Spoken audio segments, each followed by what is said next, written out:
장애인 문화복지신문 제309호 제3면 기사입니다. 경기도 제2기 도민인권모니터단 대폭 확대. 경기도가 인권 친화적 경기 행정을 구현하기 위해 제2기 경기도민 인권모니터단을 기존 30명에서 1,000명으로 대폭 확대하기로 하고 도민 666명을 공개 모집한다. 경기도 인권모니터단은 공공영역 인권침해 및 차별행위 제보와 인권 주요 정책 참여 및 홍보 역할을 위해 지난해 11월 도민 공개 모집과 추천을 통해 인권에 대한 관심이 많거나 전문성을 가진 도민 30명으로 출범해 활동하고 있다. 도는 도민 대상 공개 모집 666명과 함께 도와 시군 공공기관 추천 226명, 담당 공무원 79명을 위촉해 인권모니터단을 1,000명으로 확대할 계획이다. 그간 코로나19 확산 지속과 경기도 인권보장 및 증진에 관한 조례, 이하 도 인권조례, 개정 지연으로 활동이 제한되고 소극적으로 운영됐으나 올해 7월 도 인권조례 전부 개정에 따라 인권모니터단의 구성과 운영에 대한 근거가 신설되고 단원들의 활동 근거가 마련됐다. 이에 따라 지난 9월 제2기 도민 인권모니터단 구성인원 확대와 임무 강화, 모니터링 활동사항 전산화 등 운영 활성화 계획을 새로 수립하고 본격 시행에 나서게 된 것이다. 인권모니터단에 선정되면 인권활동 역량 강화 교육 등을 통해 인권정책에 대한 역량을 높일 수 있는 기회가 주어지고 또 인권정책에 활발히 참여한 단원에게는 소정의 활동비가 지급된다. 공개 모집 단원은 경기도민 또는 경기도를 기반으로 활동하는 사람 중 경기도 인권행정제도에 관심이 있는 사람이면 누구나 신청 가능하다. 다만 내실 있는 인권 모니터링 활동을 위해 공기관 주관 인권 관련 교육이수 또는 인권활동 참여 경력을 우선해 모집할 방침이다. 특히 제2기 인권모니터단은 도내 전 지역별 인권 모니터링 활성화를 위해 시군별 인구수를 고려해 5개 권역으로 일반 인권 장애인 노인 여성 아동 청소년 이주민 외국인 등 6개 분야별로 균형 있게 모집해 경기도민 누구나가 언제 어디서든 존중받는 인권 문화를 확산하겠다는 계획이다. 도는 편리하고 손쉽게 참여 신청을 할 수 있도록 11월 초 도 홈페이지에 참여 신청 플랫폼 경기도 인권모니터단 을 새로 구축한다.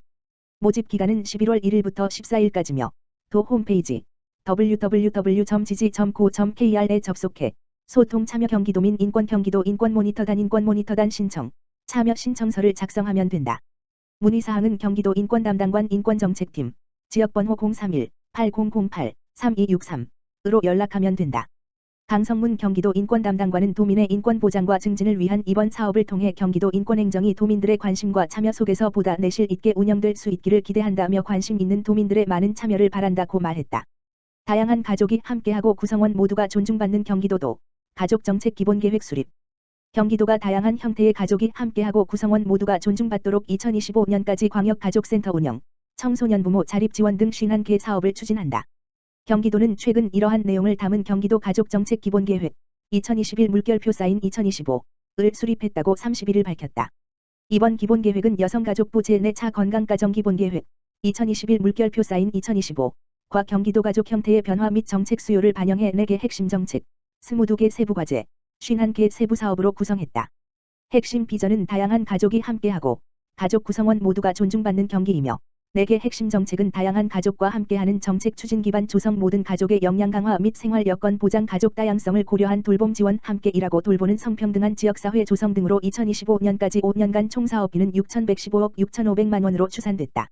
우선 가족 다양성 부문 관련 공무원 및 가족정책 유관기관 종사자를 대상으로 가족 다양성 인식 개선 교육을 개발 운영하고 1인 가구 기본계획 등을 수립한다.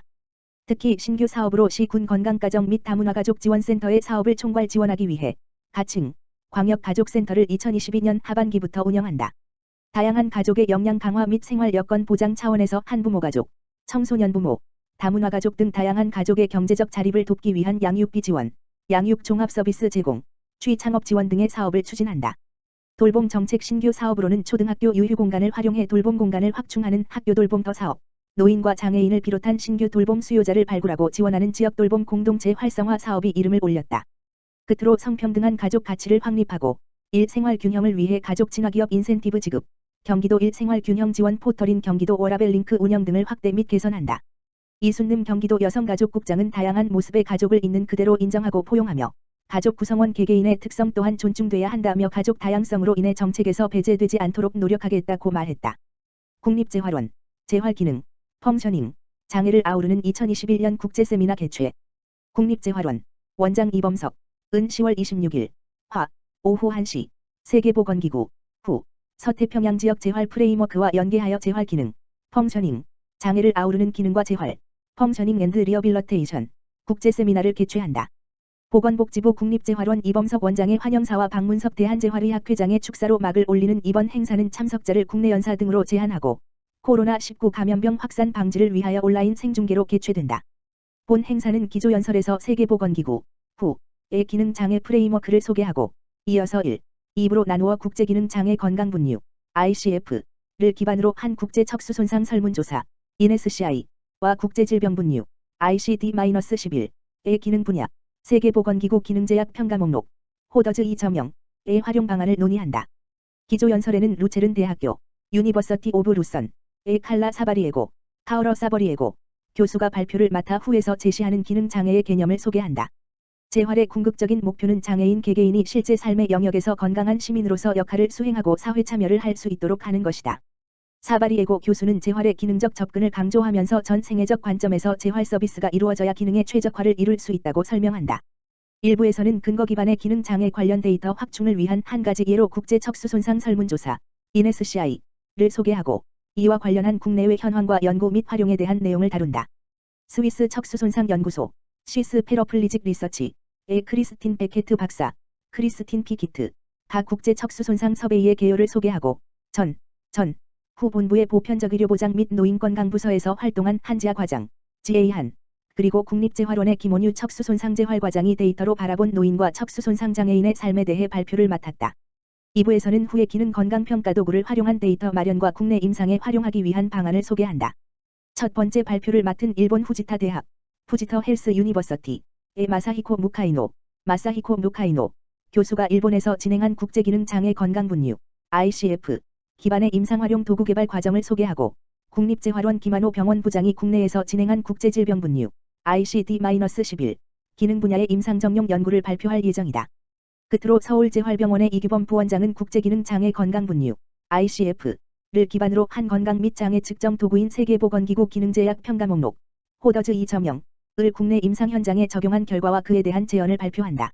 국립재활원 이범석 원장은 이번 세미나에서 논의한 내용이 국내 임상 현장이나 장애인 재활 의료 정책에까지 활용될 수 있기를 고대하며 앞으로 우리나라와 후 및 서태평양 지역의 주변 국가 간의 한층 더 긴밀한 공조와 협력관계가 구축되길 희망한다라고 밝혔다. 보건복지부 장애인복지법 시행령 개정안 입법 예고 보건복지부 장관 권덕철 는 장애인복지법 시행령 일부 개정안을 10월 22일 금부터 12월 1일 수까지 입법 예고한다고 밝혔다. 이번 개정안은 장애 정도에 관한 정밀심사를 의뢰받은 공공기관, 국민연금공단, 이 심사에 필요한 자료를 관련 기관에 요청할 수 있도록 장애인복지법이 개정, 2021 7-27, 공포, 2022, 1-28, 시행, 됨의 그 세부 사항을 정하기 위한 것이다. 이번 입법 예고안의 주요 내용은 다음과 같다. 국민연금공단이 장애 인정과 장애 정도에 관한 정밀심사에 필요한 자료를 요청할 수 있는 기관 법인 및 단체를 구체적으로 정함, 안 제20조의 5제 1항. 별표 2의 2제 1호 신설. 국민연금공단이 장애 인정과 장애 정도에 관한 정밀심사를 위하여 열람하거나 교부 요청할 수 있는 자료의 종류를 정함. 안 제20조의 5제 2항. 별표 2의 2제 2호 신설.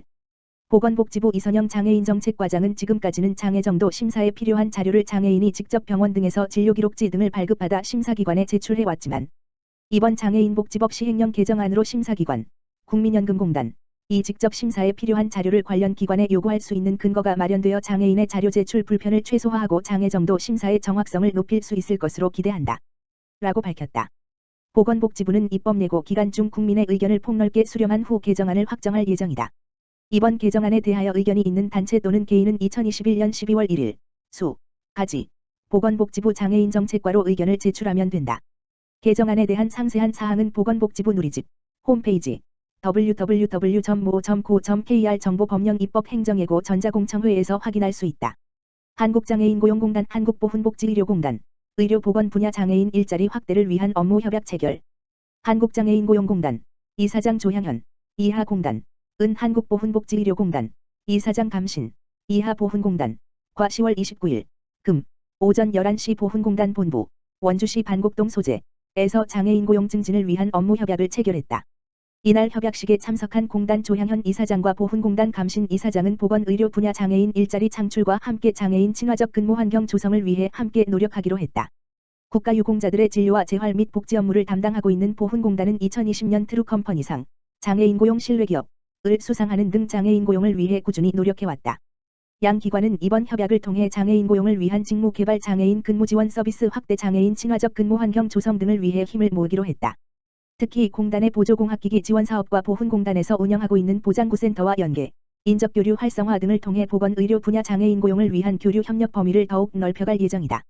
공단 조향현 이사장은 의료보건 분야의 장애인 고용률이 매우 낮은 상황이라며 보훈공단과의 협약을 계기로 보건의료 분야의 양 기관 공동의 노력이 실질적인 성과를 낼 수 있도록 최선을 다하겠다라고 말했다.